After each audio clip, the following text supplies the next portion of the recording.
Hello, everybody. Welcome to the Cupcake Collectible channel. Once again, with my main man, the original cupcaker himself, Alohi. What's And he, up? has, What's up? What's up? and he has brought me back to guest host again because I guess people like me for some reason. I don't understand why. But I'm here. My name is Ben. Um, and I'm your It's all about gracious. them clicks, Ben. It's all about them clicks. Yes, indeed. And well, our boy Lohi is not feeling well, so let's wish him a speedy recovery. Lohi, get well soon, buddy. Thanks, man. But he's still here for you guys. So there you go. All right, Lohi, let's get this show on the road so you could get and finish this and go get some rest. All right, buddy. Always. All right, let's start out with DC Comics. And you want to start?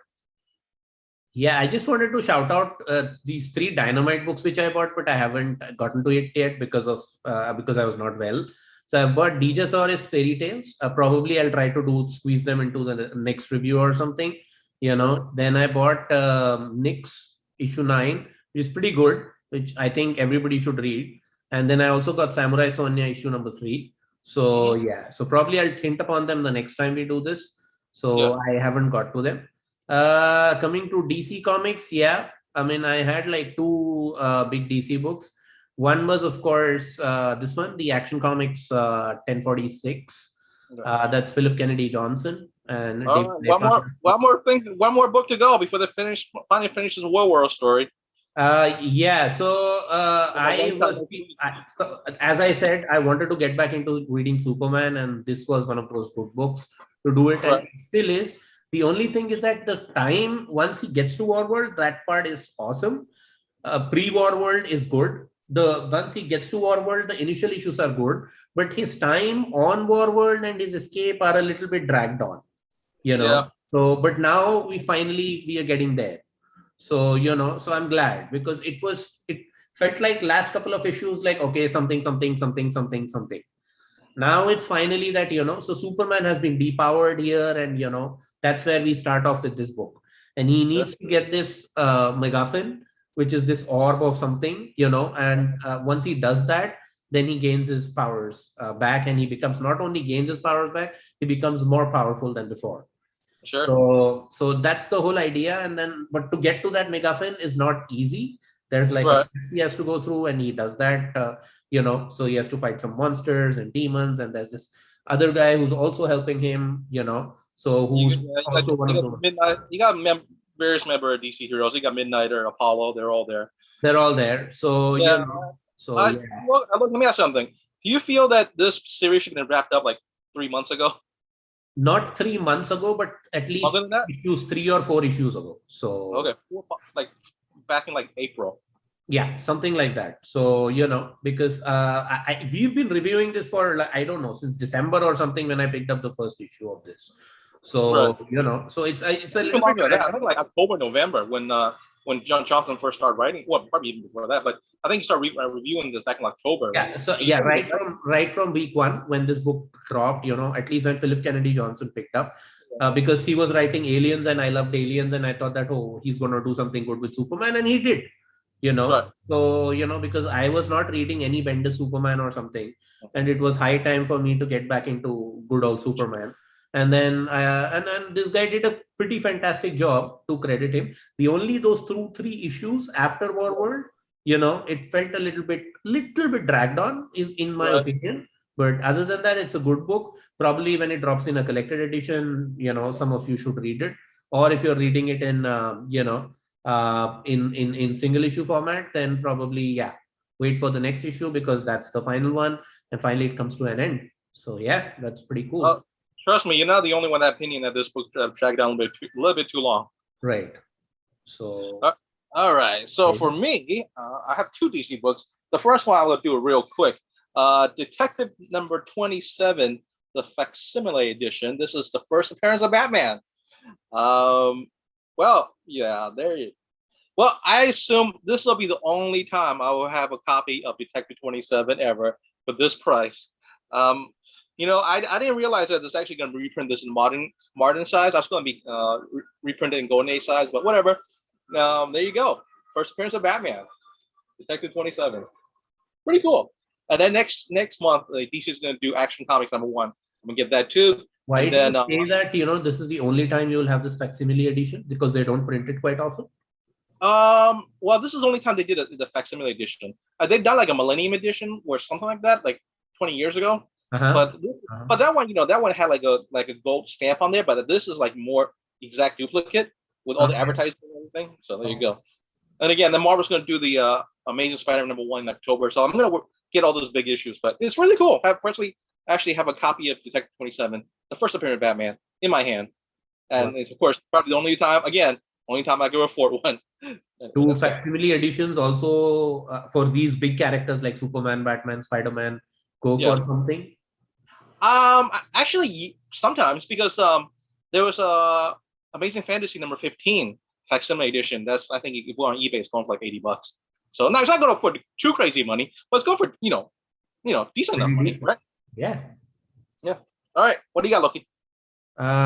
You also got the same thing, I guess, and that is Rambi Detective Comics, I guess. Yeah, another Detective Comics right here. I like this book. It's actually one of my favorite books this week.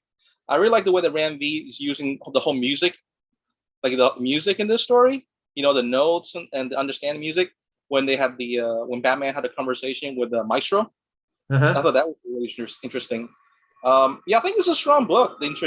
They continue to introduce the original owners of Occam's Occam. Yeah, Okay. of Okay. Gotham City. That's what it is. Yep. What do you think of this book? I have pros and cons both. So I Okay, think let's I'll hear it. start with the positives. So the Okay. positives is I like the morose atmosphere, the Mhm. gothic. It's called Gotham Nocturne. That's the Right. storyline, Yeah. and it totally fits that. So it's all Right. moody. It feels dark. It feels gothic. It gives you that vibe. Right. The stuff with the music, because I am a Rambi fan, right? I've read Yeah. everything Rambi has done, except for a few books here and there. But I've Sure. read most of his palette, like Death of Layla Star, Blue on Green, which was a jazz-based book where he's done like music before, Right. So the Savage Shores, so on. So his Swamp Thing has been phenomenal, Right. For this one, I get the storyline, Yeah. but so my pros are the way he directs stuff and all, the use of music and all. The atmosphere is all awesome, but I Yeah. don't get I don't remember anything after I've read the book. That's my problem with it. Like, Okay. for example, like I know that there is this guy who's coming to Gotham and he's got Right. this contract which Yeah. says that he has ownership of Gotham or Right. Arkham Asylum or whatever. And he's Right. somehow related to Arkham and all. And he's got he has got his own problems and he's Right. backed up by this criminal organization or some, empire of their own and all. So it's not very memorable, to be honest. It's not like which blows me out of the water or something right from the get go, like these other books I've read. But the thing is, this is for on the credit of Ramvi. Right. There's a lot of setup before you finally get that big bang. Okay. Yeah, I So see that. so we are getting there. We're getting there, and I think finally we will get there. So Right. that those are my feelings on the book. It's still a good read.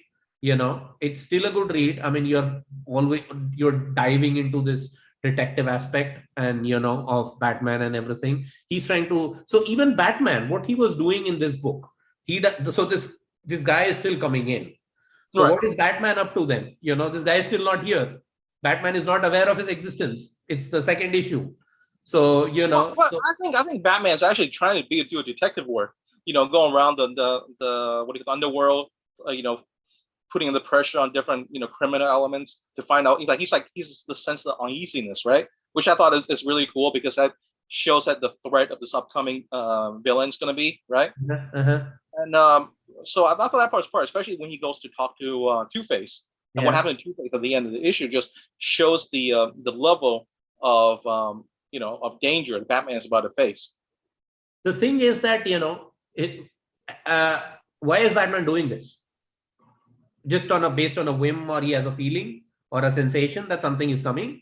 Well, but the thing that's what I don't Batman does. It's like the feeling of being a police officer, just to find that extra clue.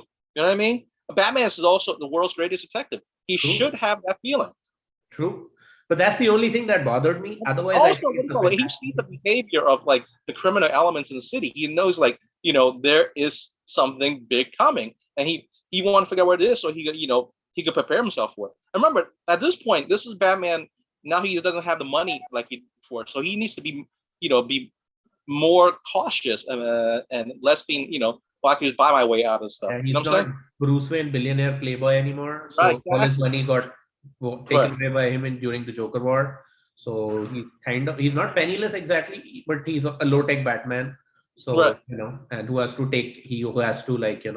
fight against this Gotham brutality. But those are my I don't. thoughts. I'm sure Right. that. So yeah, I'm 100% sure that it's going to land. Yeah. So yeah, that's what it's all about. I, I just got two more points to make about this book. One is I really like the insertion of Barbados, the bad god, Yeah. which Scott Snyder introduced, in the Dark Knight Metal series. I thought that was really cool. And also, did you go check the backup story? I skipped it. I didn't. I mean, I didn't read it, but I flipped through it, and the artist Danny. That's the only name that was given. Yeah. That person draws exactly like Frank Miller. It's kind of cool. Okay. I mean, I'm not asking you to like read or anything, but just check the art. It's like draws very much like Frank Miller. Is it a Gordon-centric story or something? I remember, right? Yeah. It's a Jim Gordon story. Okay. Because I just read like 15 issues of the Joker, which was a good Jim Gordon story, and I think there's a connection of this backup story to that, because I read on the first panel and it said that this takes place before Joker 15. Ah, okay. Well, for me, it's just the artist. And I already read Joker 15. Yeah. So I thought, why does it matter anymore if I read this or not? Because I've already read Joker 15. So, for me, this is just the whole art thing. Just seeing someone who draw like a. I'll check out the art again. It's no problem. I'll check out the art again. Cool. All right. That's done. Let's go move on. Next book. I am done with the DC books. Do you have any Marvel books? Yeah, I got a few more books, but let's finish it. Let's do DC books. You have more DC books? No, I'm done with DC. Okay. No, I'm done. Okay, then I'm also done. Then we can move to Marvel books. Oh wow, really? You're the DC guy. Only one DC book? No, 2 DC books, and I have more. I have to read Swamp Thing by Ramvi, and I have to read Task Force Z. But unfortunately, I was not well last 2 days. Today I'm a little bit better, but and I also have this Tales of the Human Target. So yeah, I have these 3 books which I'm yet to read. But I just because of my sickness, my health, I was not able to read them. Right. All right. So let me. The first book is. But I have 0 Marvel books. Okay. Because none of this lot. I hear you. Interested. None of this lot. All right. So my first book is Jen as well. Captain Marvel #2. You could just do the one with Thanos cover. That's fine. Okay, the Thanos cover. There you go. Yeah, that's fine. Okay. All right. So this is Jen. Can I ask a question? I don't. Me and probably a lot of people. So Geniswell is the son of original Captain Marvel? Yes. Okay. There you go. Now this is written by Peter David, who wrote 2 excellent series of Captain Marvel, which I own every single issue from the late '90s to early 2000s, which they will be collecting into omnibus format next year. So thank you, Omar, who told us this early in the week. Read it. Peter David is still continuing to do great work. And if you're a fan of his original series, you'll love this because all the characters are back. Your Moondragon, your Fela Val, Marlowe, Rick Jones, Death. That's a good one. I don't know what to say. I mean, it's a well-written book, a great cosmic, battle book, and dialogue's well-written. The art is good. It's not the original artist, but it's fine. The artist that picked over here is a good one. I don't know what to say. I mean, this is one of the better Marvel books out there, and Peter Davis continue to be one of the better, not the best writer, with Marvel right now. Okay. So if you like that space adventures, also, what's weird is that this series is very much like the second Captain Marvel series. It's more action, a little more serious, because the original series had a lot more humor, even like slapstick, silly stuff, but not this much. This is actually pretty much a very serious story. Was this guy featured in Silver Surfer: The Rebirth? The The Ron Mars and Ron Lim series, which he was there, right? Okay, for a short bit, for a tiny teen series. Yeah, in the beginning of the book. Okay. The only Captain Marvel, actual Captain Marvel I've read is the Death of Captain Marvel, which is the Jim Starlin thingy. So I really like that. I haven't read the Peter David one, to be honest. So the problem with these Captain Marvel characters is like, again, which I've had always, is that they're heavily OP characters, and I mean, they have like the Nega bands and the Quantum bands and all of that. So, it's like, what can take them down? No, but it's like very much they go back to the original story where Janice and Rick Jones had to switch places when they have the Naga bands, when they slam the Naga bands together. So which means they have to they share they cannot be in the same place same time, right? We also knew, like, it also shows that how that is going to ruin like Rick Jones' life. Like in this one, Rick Jones is like, oh look, I'm finally back on Earth. After 2 years, I'm glad I paid my, prepay my rent where I don't have a place to live. That part is cool because like it means that he shared his body with the original Captain Marvel. Now he's done it with Janice, so he's pre-prepared. Him being a sidekick of the whole Captain America and everything like that for years. So, but he's like a prepared character when it comes to sort of stuff, which I like. Okay. If you say it's good, then I'll probably check it out. Do I have to read anything prior to this? I don't think so. I think you're okay. I mean, when next year when they do release that omnibus, I do recommend you pick it up. Okay. Actually, have you read the original Avengers Forever, the 12-issue Max series? Oh yeah, the Kurt Busiek one. Yeah. I've read that. That's pretty cool. So that's actually the prequel leads into the Captain Marvel series. Oh, I like that. So probably Okay. Yeah, because they explain, because that story's what happened to Captain Marvel and Rick Jones starts off where right after Avengers Forever ends. Right. I think that Avengers Forever, I think the issue 9, I keep on quoting it and requoting it. That features Kang the Conqueror issue. That was so cool. Yeah, I think the whole entire series is excellent.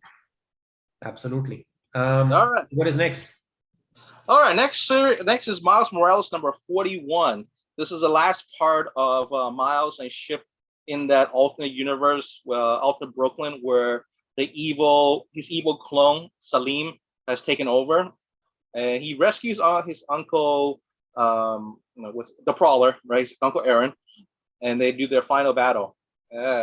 It's okay. I mean, it's written by Salim Ahmed, which I don't think is that good of a writer, and from what I read of his run on Miles Morales is very nothing special. Especially after Bendis wrote that such a great long run with him. This character, it really hasn't made much development for this character, and then also give him this really horrible costume. You've seen it. That thing's ugly. I don't know why Marvel decided to go with that one, because the original Miles Morales Spider-Man costume is really cool, but I'd go with this purple red garbage. But anyways, I know that Ahmed only has another 2 issues left before he moves on. Hopefully Marvel will get a better writer, because Miles Morales deserves, a real writer to help his character develop to the next level. Have him. I mean, for a while there, him and Peter Parker were considered, Spider-Man. Now he just, the also run. You know what I mean? I don't like that, because Miles is such a great character. I would like, again, at least for me, Miles Morales, like, I understand the hype about him, but then I never got into like, Miles Morales initially. I understood what they were trying to do. I read the Bendis run. The Bendis run is super awesome, right? The second Bendis run, Sarapacelli one, that's also pretty decent. And I like his game, the PS4 game. Other than that, his comics have been awful, like awful. I like the character, but his comics have been awful other than all of these things. Oh, I agree with you.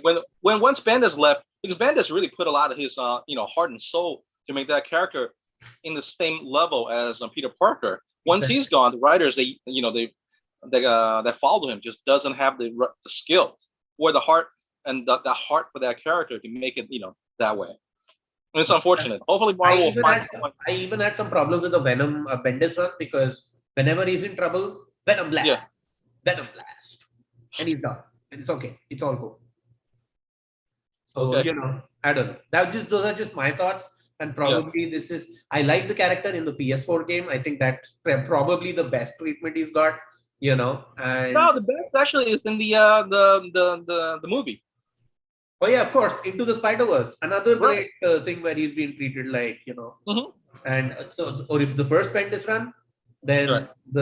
yeah, and these other alternative media like the games and the movies, man. But I don't know why they can't like nail him again. And Right. Saladin Ahmed has done pretty good with these characters before. Like I read his Black Bolt, that was pretty decent. So so yeah, so I don't know why they can't nail him. I read his books during what is it, Absolute Carnage, all the Right. times with Miles.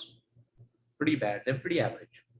No, exactly. They're very average, and I think Miles Morales as a character that Marvel is trying to push, as a major character. Marvel should have put a better creator on that, Absolutely, man. on that But he on that lives in series. all these other medias, like his Air Jordans go for Exactly. a You lot like of money. they merchandise the hell of them, but when it comes to comics, Marvel has really led the Yeah, popularity of the he character needs to be slide. brought back up again for Yeah. sure.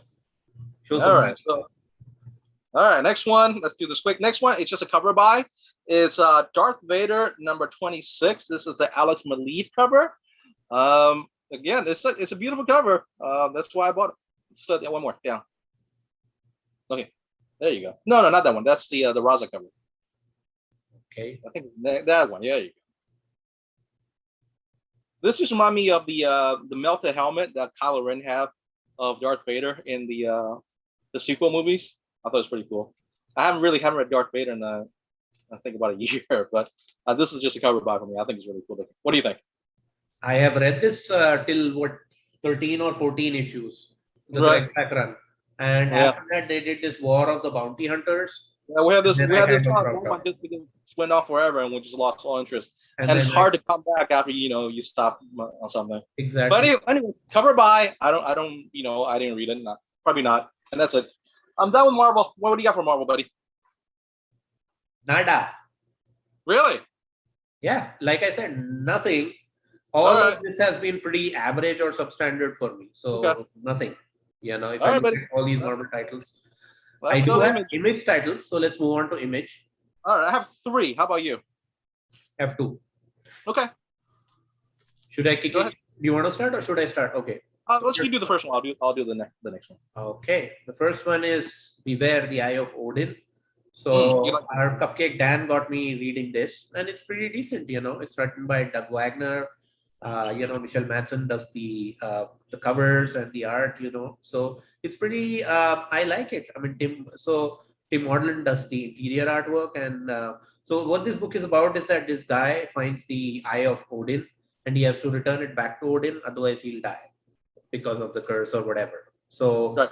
So his goal is to basically take his 2 companions along and go through this Norse world. And I think he's a Viking prince. So his idea is to like take these 2 companions and go on this journey and return this eye. As always, he loses the eye and now it's with a troll. And in this book, he has to go to the cave of the troll to get the eye back. But something happens, and something happens, and it's this troll cave is guarded by this creature and all these monsters, and he has to deal with them. And the book is all about how he deals with them and all.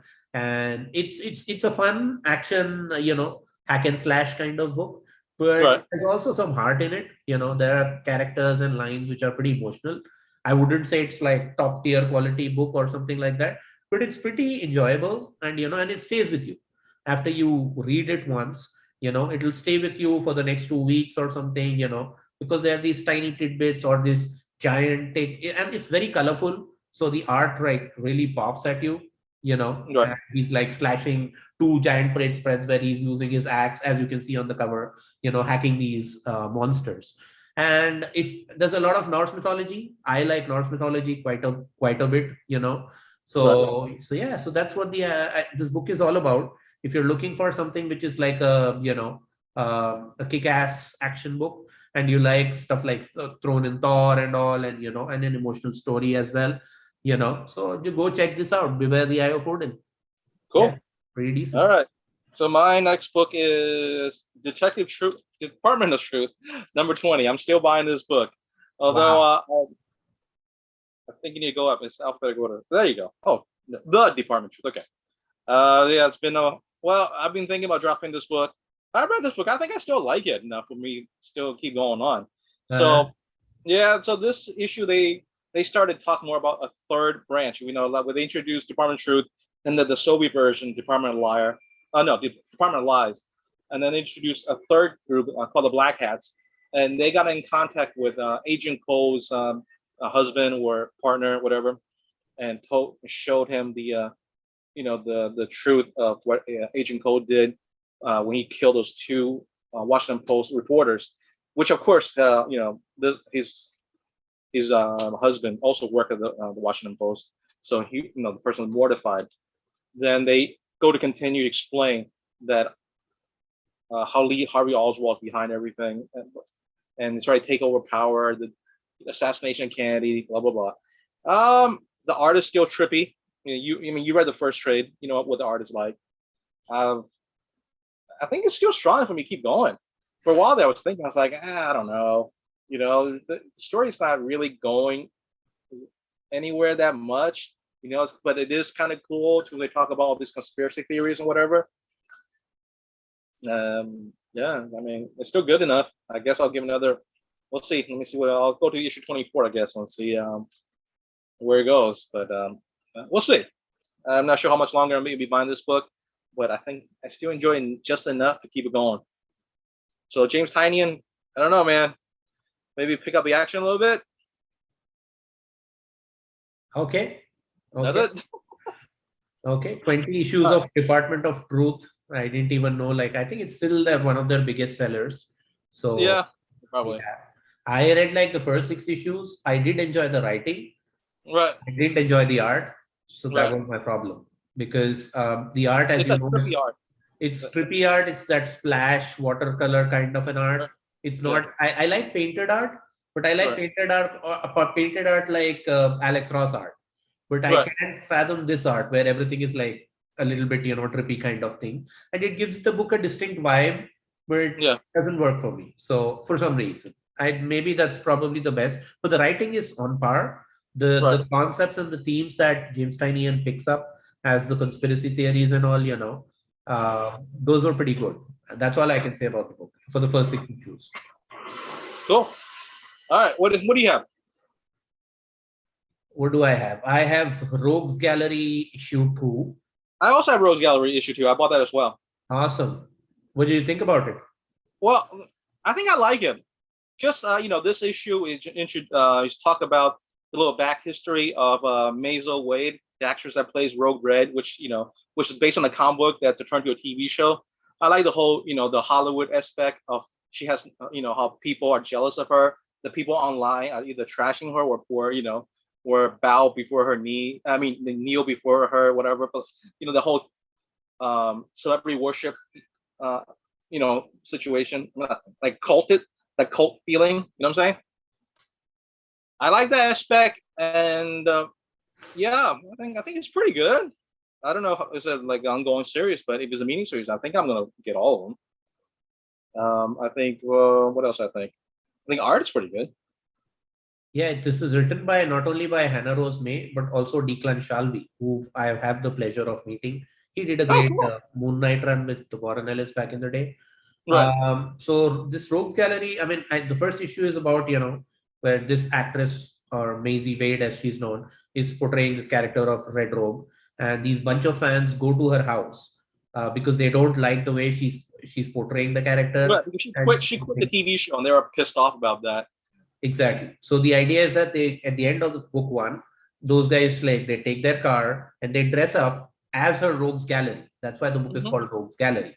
So I like the whole twist on the name, and so they put Right. on like they do like cosplay, and they come to her and they're on their way to her house, and Right. and they want to like get revenge, and Well, no, that's not true. They're there they, for more. They're there for more money reasons. One thing is that they explained they that are. I was her going to come to character, that. right? Her character Let me has finish, Ben. But okay, go no ahead. way, man. Okay. Sorry. Go ahead. Look. No, so they want to. So she bought. So why they hate her is for two reasons. A is because her portrayal was inconsistent or whatever. B, they Right, think that she's a money whore, so she's only doing this for the money. right, C, she buys the issue one of this Rogue Red comic, which is pretty exclusive, you know. yeah, And the fourth is, of course, that she cancels. She's like, she announces that okay, she's not going to do another season, and the show is like done, right. you know. So those are like pretty big reasons why they like really like, you know, hate her. So that's the reason why they want to go and do this. Now this issue, so I thought that it would, this issue would continue that, like, you know, what happens next and all. Yeah, They flip it around, you know. They, this is completely a day in the life of Maisie Wade, the actress. You know, what goes on in her life, you know, how does she feel, where did she get to that point in her life where she decided that this is enough. And right. that kind of relates to celebrity, you know, media portrayal, you know, and online hacks, Social media basically. Yes, reaction. guys who like hate stuff, and you know, it's like the stuff that is happening with She-Hulk also a little bit, you know, so kind of the same thing. So so yeah, so I mean, she gets a lot of negative critiques no matter what she does. Even if she, you know, gets an accidental injury, it is portrayed as if, like, you know, her husband is beating her or something, you Right. know. So, and she has given and bled for this show for almost like 4 or 5 years of her life, you know. And the producers still disrespect her. They ask her to wear more sexy revealing outfits, which is not even canon, not even part of the comics and all. So yeah, I related to her. I understood, you know, it's all like the curse of being that celebrity, and she has to train every morning, and you know, it's all there. So, you know, it's all quite real. Yeah, And make her a very sympathetic figure, and her motivation for quitting the show is totally, justified.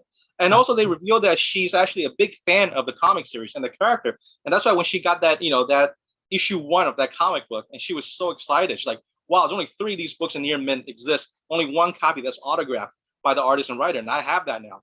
She was like really happy about owning that because she had actually she's a fan of that comic series. absolutely. But social media, as we know, is toxic. So Mm-hmm. everybody criticizes that she's a hack and she's a this rich, you know, rich bitch, and then she buys everything, and you know, and that's so the only reason why she's able to afford all of this, and she gets this privilege while we Yeah. can't, and you know, so it's, I like that whole conversation, the way it was handled, you know. So it felt very realistic to me, and yeah, Rogues Gallery is my pick of the week, no doubt about Okay, it's a very good book. It would have been, but I do have something that I'll pick over. I'll show you in a little bit. it. Okay, so that's. Do you All have right. to say anything about Rogues Gallery, or should I move ahead? Let's go ahead. I really like that book. Both me and Lohi likes it. We recommend it, so we'll go get it. There you go. What is All next? right. My last image book is Radium Black, number 17. I can't believe it's been 17 issues already. It's still a very solid book. And yeah, there you go. Yeah. Okay. I So have to buy that Rogue Sun Volume One, the trade which you asked me to buy. I will yeah, get. I think Rogue One is still the strongest of the Massiverse books, but this one's still very good. In this issue, a revelation is that both Marshall and Nathan can co-use the Radiant Black powers, which is pretty cool. Which is something that has driven Marshall and Nathan, their friendship apart because Nathan doesn't have his superpowers anymore, even though Marshall basically saved his life. Well, anyhow, I thought that this is again, Kyle Higgins writes a young superhero book very well. A beginning of conflicts and friendship, and how they when they realize they could co-use the power, they start trying to amend their friendship, which is I think that's a cool point because when the book first started, it's that their friendship is what this is the most important part. It's like Miles Morales and Genki, right? There's friendship like that, but just imagine like one day Miles doesn't have the power anymore and Genki has that power. You know what I mean? It's how they will react. It's very much like that. Okay. Yeah, I mean, Strong book. I think, yeah, I think I read the first 6 issues of Radiant Black and I was impressed. Yeah. I don't know why I haven't continued it, but there are like good trade paperbacks along now. I think Mm-hmm. volume 2 and 3 are out, and I've read the Supermassive book, but I haven't followed up on any of those things. So, you Yeah. know, I'll definitely check out Radiant Black. And I think this is the difference between James Tynion the Fourth, Scott Snyder, and Kyle Higgins. Those guys have awesome concepts and awesome literature, too much verbiage. This guy does least verbiage, more action, and puts it out there. Right. So it's a fun and easy read. And I love Radiant Black. I'm definitely going to follow it up for sure. Cool. All right. What else you got? I got nothing. What do you have? All right. Then, now I guess it's time for my pick of the week. My pick of the week is Minor Threats from Dark Horse Comics. Uh-huh. Let's see if you can find that. There you go. You can pick any cover. You could pick that first cover. That's fine. I'll pick this one. The cover. All right. So I'm actually. This is one of my rogue purchases yesterday. I wasn't even going to buy this book, but I went to Midtown Comics. For some reason, this cover was limited one per customer. So I was like, my speculator, side of me is like, you got to buy this. It's only limited one per customer. Patton Oswalt, who's like the actor? Yes. That's what I'm going to get into. So also Jordan Blum, right? He's I think he's the owner of Blumhouse. The film That's company. Jason Blum. Jason Blum. That's not Jordan Blum. That's Jason. Different Blum. So could be Blum Brothers. I don't know, but the owner of Blumhouse is a guy called Jason Blum. Right. Okay. I don't know. Hey, if you guys know who, we're too lazy to Google. So if y'all know which Blum is the right Blum, leave a comment below. Thanks. Could be their Blum Brothers or something. So maybe the brothers. We don't know. Well, at least I don't know. Maybe Lohit's right.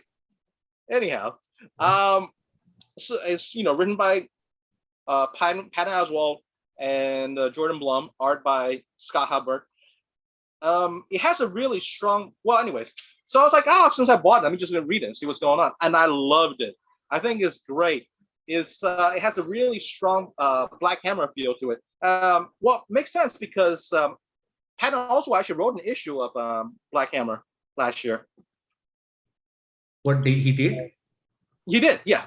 Okay. He wrote an issue. It's one of the anthology ones where different writer writes an issue for the miniseries, and it's not by Namir.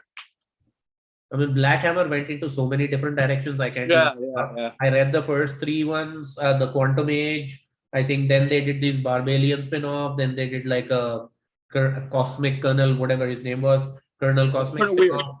Colonel Weird. Yeah, they did his spin-off. Then they did like Sherlock Frankenstein spin-off. Yeah, it was crazy for me to follow it all up. So yeah, right. I just kept it. So, all right. So the basic premise of this book is that the main character, she is the daughter of this character that's very similar to a Toy Man from Superman, right? She also She was psychic for her mother, and she was arrested, went to jail. When she came back out of jail, because of her past as a supervillain, no one hires her. So eventually, she's forced to work at a bar that serves supervillains. Okay, and she also has a child, but she has a really strained relationship with her husband, who has the custody rights for her daughter, which they show that, which is pretty good.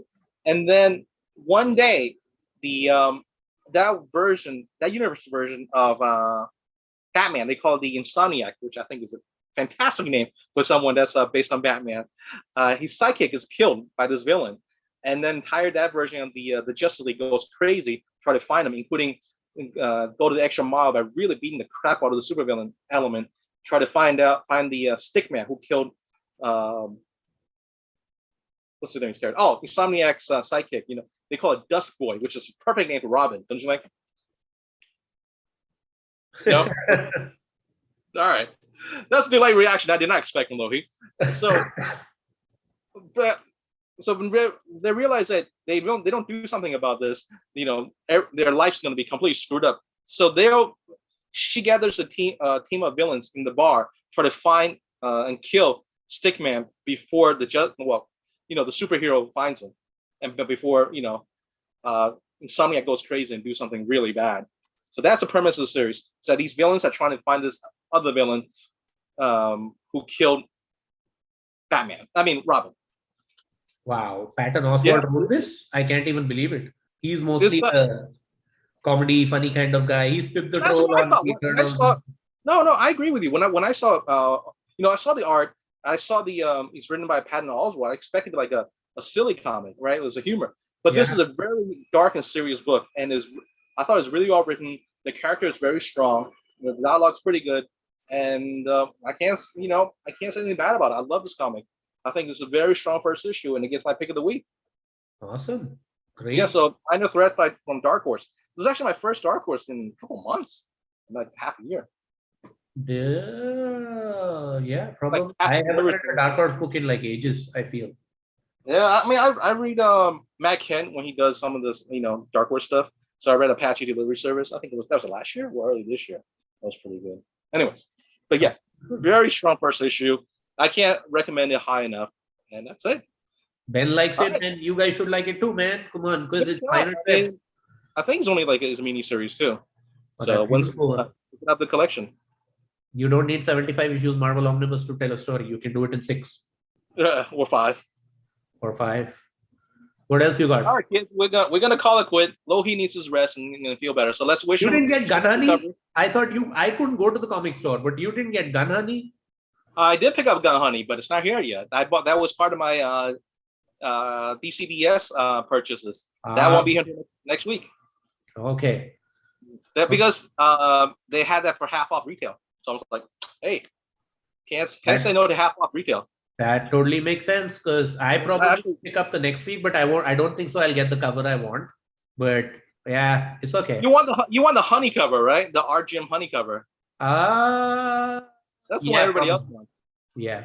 So well, all right, people. Have a good weekend. Have a good night. You know what to do. Share, like, subscribe, leave a comment below about your purchase this week.